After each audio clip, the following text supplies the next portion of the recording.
Oke, kembali lagi di channel saya. Makasih buat kalian yang sudah nonton video ini. Kali ini informasi terbaru tentang Pilgub di Sumut ya. Kita tahu Pak Bobi udah banyak dukungan ya, partai-partai besar di Indonesia ini ya. Ya, kita tahu PDIP belum menentukan pilihan juga. Tapi informasinya 62% pemilih PDI itu memilih Pak Bobi. Wah, kita lihat ya. Kali ini Opung membahasnya. Sebelum kita ke video, bantu subscribe dulu channel saya belum subscribe. Tidak tunggu lama, kita ke video langsung. Let's go. DPP PDI Perjuangan dan juga DPD PDI Perjuangan Sumatera Utara. Tolong kalian dengarkan dulu nih. Dengarkan ya, jangan pura-pura nggak dengar kalian. LSI mencatat mayoritas pemilih PDI Perjuangan cenderung mengarahkan dukungan kepada menantu Presiden Joko Widodo, Bobi Nasution. Jumlahnya ada di angka 62,2%. Jayadi menduga arah dukungan mayoritas pemilih PDIP ke Bobi karena partai tersebut hingga kini belum mengumumkan sosok yang akan diusung di Pilgub Sumut. Udah dengar? Udah dengar kan? Apa gak ngiri kan itu? Diprediksi 62% pemilih yang tadinya memilih PDI Perjuangan akan mengalihkan perhatiannya kepada Bobi.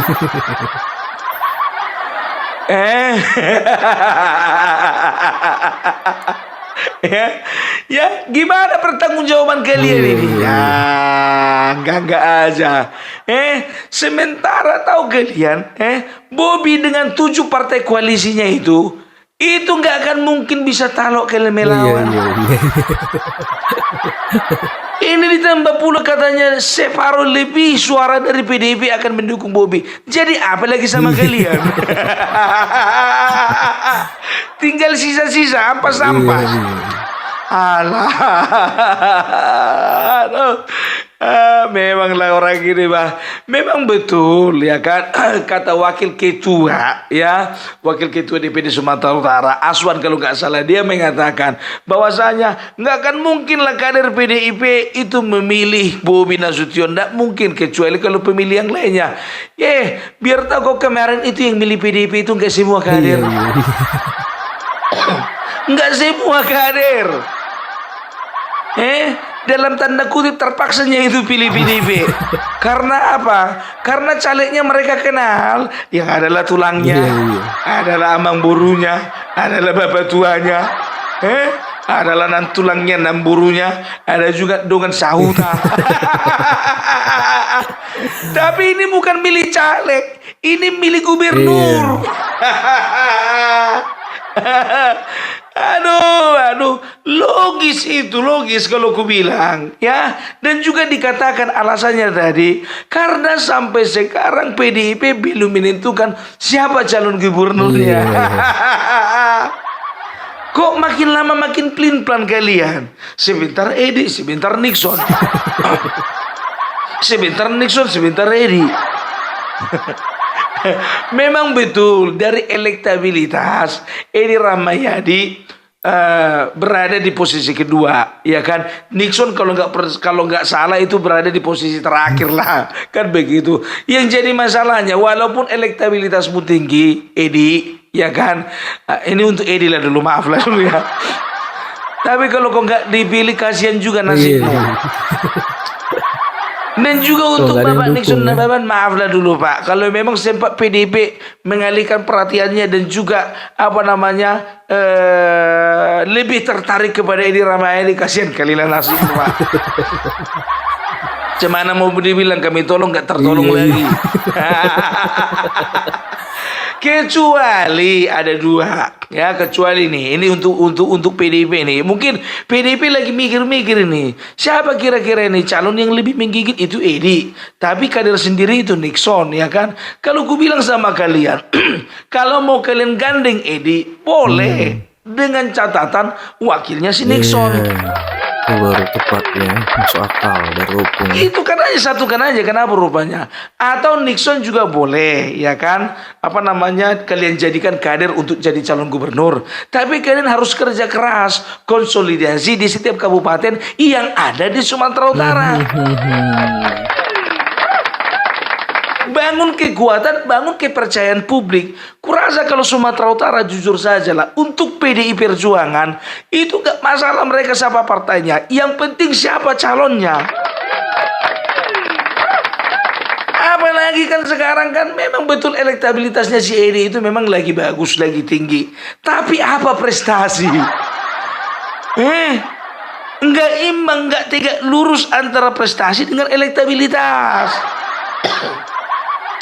Kalau ku bilang saran ya, sebagai orang Sumatera Utara, serak kali suaraku bah. Sebagai Sumatera Utara, kalian itu lebih bagus kalian pilih si Nixon Nababan. Serius. Ya yang penting kalian bekerja keras bagaimana meyakinkan masyarakat di 25 kabupaten. Ingat, bukan sedikit loh kabupaten, 25 kabupaten.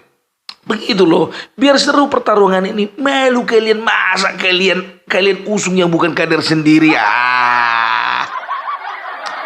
Ada kader kalian yang mumpuni, ada kader kalian yang bisa dikatakan bisa diajak bertarung. Kalian pilih dari yang lain.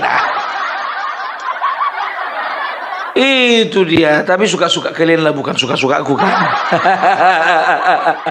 Suka-sukamu ketum, suka-sukamu ketum, suka-sukamu ketum, suka-sukamu ketum, teret teret teret. Ya suka-suka ibu ketum lah kalau kayak gitu lah, ya kan. Kami macam mana lah, kami pemilihnya kami. Apalagi aku cuma pembaca beritanya aku. Dan kalian katakan, udahlah, itu kan cuma survei. Dan lebih ke survei Indonesia itu dari dulu kalian curigai. 100 kali dibikin survei, 100 kali kami nggak percaya. Itu kalian. Kalau kami 1000 kali kami percaya sama survei. Sama LSI apa lagi? Karena ketahuan, ya kan, setiap survei yang dilakukan lembaga survei Indonesia ini, ya calon-calon dengan kekuatan tertinggi, elektabilitas tertinggi itu rata-rata menang telak, bukan menang telek. Serius, perhatikan kalian lah. Kenapa waktu di Jawa Tengah kalian survei waktu si Ganjar jadi gubernur kalian percaya? Tiba waktu mulai dari capres kemarin kalian bilang survei Ganjar paling kecil, kalian nggak percaya. Enak-enak kalian aja, begitu survei berpihak sama kalian percaya kalian, begitu survei nggak berpihak sama kalian nggak percaya kalian. Oh iya, itu kan cuma dilakukan kepada 800 orang responden. Memang betul survei hanya dilakukan kepada 800 orang responden. Itu kan namanya contoh, namanya juga survei. Kalau mau semua dipungut suara dari Sumatera Utara, sekalian aja bikin pemilihan. Enggak aja kalian, namanya survei. Ya diambillah sampel contoh. Yang penting bukan diambil dari 10 orang. Dari 800 orang kurasa itu udah cukup, itu mewakili. Dari situlah muncullah prediksi-prediksi kan begitu. Jangan kalian curigai survei, ya kan. Kalau lagi nggak enak survei itu nggak suka kalian. Makanya aku bilang kalian PDIP tentukanlah secepatnya. Tanggal 28 Agustus pendaftaran, Wak. Itu nggak lama lagi itu. Mau kapan lagi kalian bergerak? Kok jadi aku yang greget ya? Greget lah, jangan biarkan Bobi Nasution itu melawan kotak kosong. Alah, harus diajar-ajari. Kalau kata anak Medan, apakan lapanya itu biar nggak apa kali dia. Setelah kalian apakan apanya itu, barulah apakan apanya itu. Ya, biar apa kali dia gitu. Nah, kalau nggak apa kali itu, jangan nggak usah diapa-apakan. Itu dia. Ya, jadi apanya itu tolong diapakan biar nggak terlalu apa kali dia.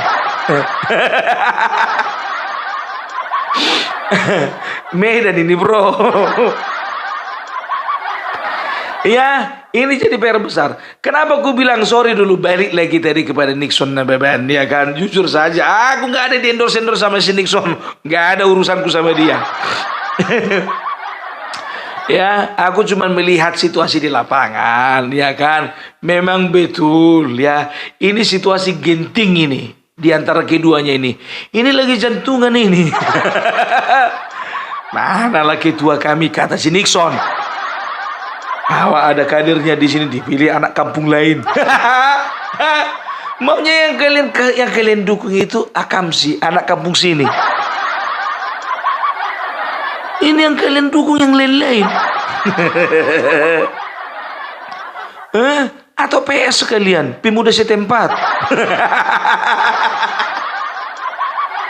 Ini pendatang kalian dukung, itu dia. Atau sekaligus aja, sekalian aja lah, meraba aja lah, kasih aja suara kalian semua ke si Bobi. Toh juga lebih setengah suara kalian ke si Bobi. Daripada malu.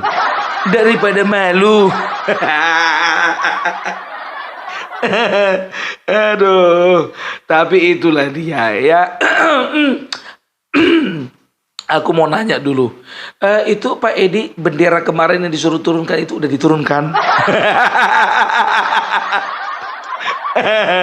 Itu kau pula, ya kan? Bikin bendera kau nggak izin, ngamuk lah pengurusnya. Ya, jadi ini hati-hati kalau bilang ya, ini hati-hati. Ingat ya, aku tidak sedang mengendorse siapapun, tidak. Aku hanya membaca berita, aku hanya menyampaikan fakta, dan aku hanya menyampaikan gambaran siapa yang menang. Iya dong. Kalau kayak gini gambarannya, gini situasinya, udah pasti yang menang itu Bobi, ya kan? Kalau seperti ini, kalau nggak ada juga kejelasan gitu, makanya tentukan sikap. Kalau mau double kekuatan kalian, udahlah bisa kutebak itu. Edi Rahmayadi calon gubernur, Nixon Nababan calon wakil gubernur, udah ketebaknya kalian. Karena itu aja senjata terakhir kayaknya itu. Itu aja jalan satu-satunya menuju Roma. Kayaknya nggak ada yang lain. Kalian perhatikan lah. Ya, ini menurutku. Ya, macam mana lah juga namanya pembaca berita dari kampung ya kan. Ya, karena dari survei. Yang pertama itu Bobi. Ya kan, ada sekitar 38% atau 36%. Baru yang kedua itu namanya si Edi Rahmayadi, ada sekitar 25%. Di bawahnya itu ada Ahok. Nah, nomor 4 itu ada Ijek, nomor 5 baru Bapak Nixon Nababan. Ya, Ahok 10. Ya, Ahok kalau nggak salah ada sekitar 15%, Ijek ada sekitar 11 atau 10%. Nah, Nixon Nababan hanya sekitar 6%. Ya, jadi Ahok gugur. Karena apa? Ahok udah ke DKI Jakarta, dipersiapkan kalau nggak berubah.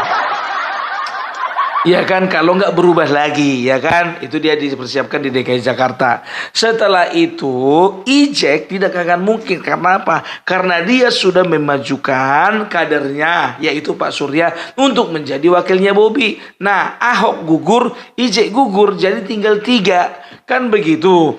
Ya udah, susah kali milih yang 3 itu.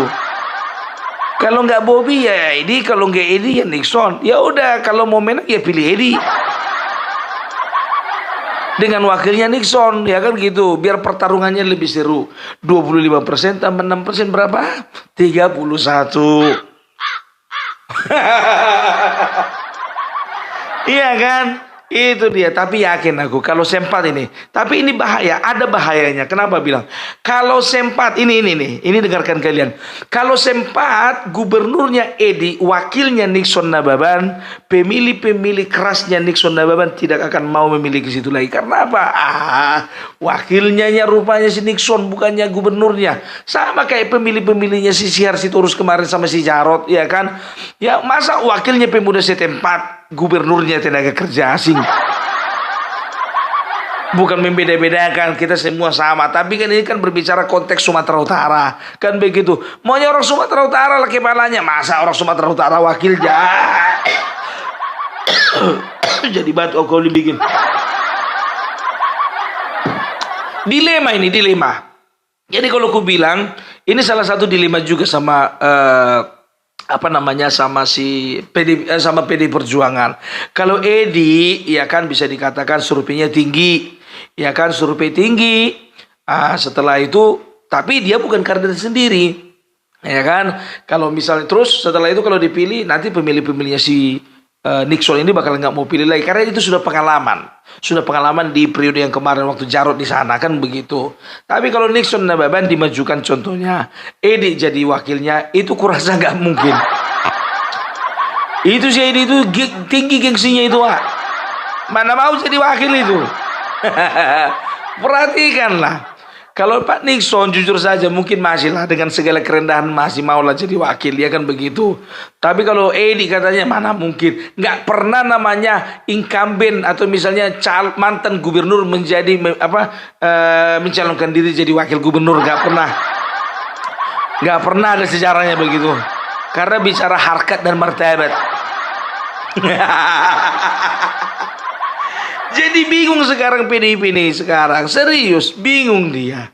Aduh, padahal bukan bilang apa. Ini bintangnya si Nixon Nababan. Karena apa? Kalau sempat sekarang dicoba contohnya, gagal pun dia. Ya ingat ini. Gagal pun Nixon Nababan contohnya di pemilihan melawan Bobby. Ya, tapi ada nilai plus. Dia sudah bisa mempelajari nantinya ketika mereka duel lagi melawan Bobby. Kemungkinan besar 2029 Nixon Nababan menang. Karena apa? Ya kan? Karena Bapak Jokowi itu udah nggak memerintah lagi. Ya ini kan kita kan bicara realistis aja lah. Aja kayak Jokowi efek itu kan ada, ya kan, pada saat dia pemerintah. 2009 nanti, tapi nggak tahu juga ya. Mana tahu si Gibran jadi wakil presiden, jadi presiden dia. Aduh. Jadi bukan Jokowi efek lagi jadinya, jadi Gibran efek. Politik memang seperti itu, nggak bisa diprediksi ya. Jadi kalau aku bilang dengarkan kalian nasihatku ini, cepat-cepat kalian tentukan. Mau Edi, Nixon gitulah. Atau sekalian langsung ke si Bobby gitu.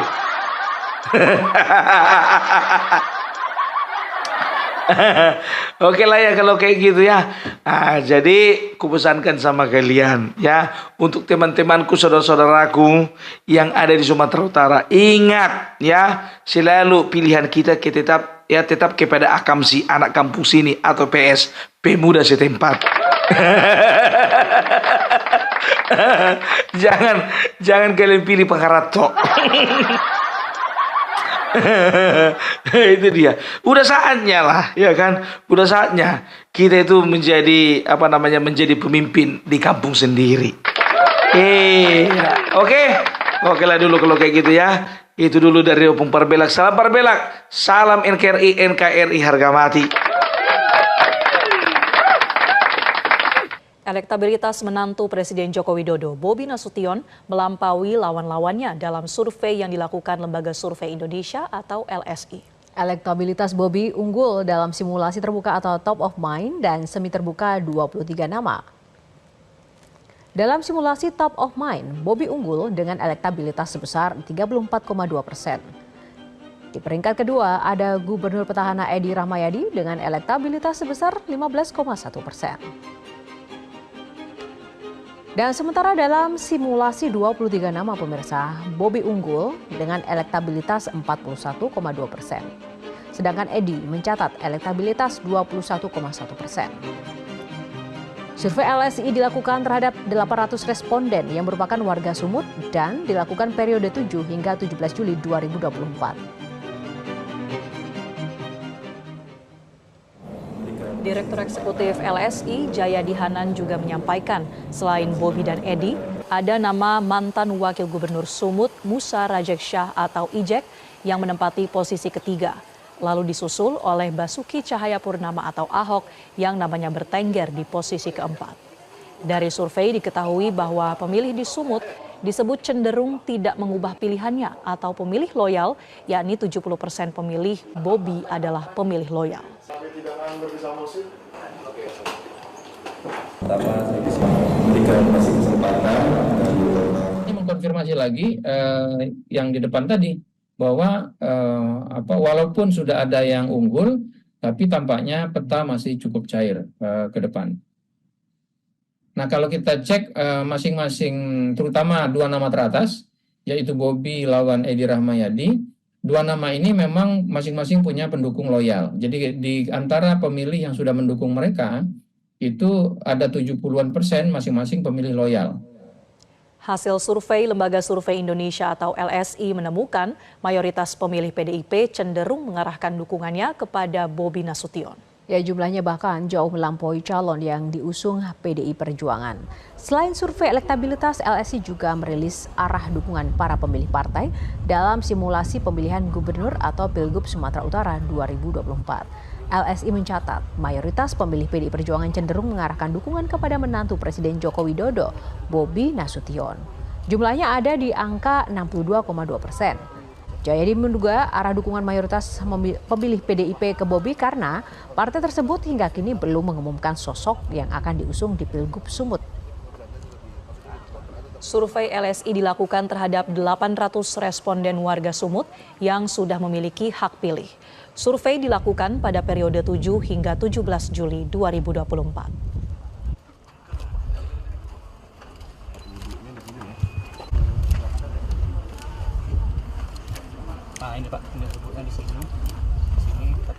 Wakil Ketua DPD PDI Perjuangan Sumut Aswanjaya tidak yakin kader dan pemilih PDI Perjuangan akan memilih Bobi Nasution pada Pilgub Sumut 2024. Hal ini disampaikan Aswan menanggapi hasil survei LSI yang menyatakan 62% pemilih PDIP ke Bobi pada Pilgub Sumut. Saya tidak yakin kalau kader PDI Perjuangan memilih Bobi. Tapi mungkin saja pemilih PDI Perjuangan yang pada pileg lalu dinamis pilihannya. Mungkin pemilih ya, tapi kalau kader saya tidak yakin. Sama hal juga bahwa sampai saat ini PDI Perjuangan belum memutuskan siapa pasangan calonnya, maka pemilih PDI Perjuangan belum punya alternatif pasti siapa yang akan mereka pilih. Tentu mereka akan menentukan yang paling dekat dengan ada yang di kesadaran politik mereka. Oh gitu deh ya, terkait Pilgub di Sumut ya, yang masih berat sekali memang PDIP ya, belum menentukan pilihan calon ya kan. Jadi 62% diperkirakan memilih Pak Bobi ya. Wah, kita tunggu ya kabar selanjutnya. Akankah ada kejutan dari PDIP? Oke, itu sekian video dari saya dan sampai bertemu di video saya selanjutnya. Buat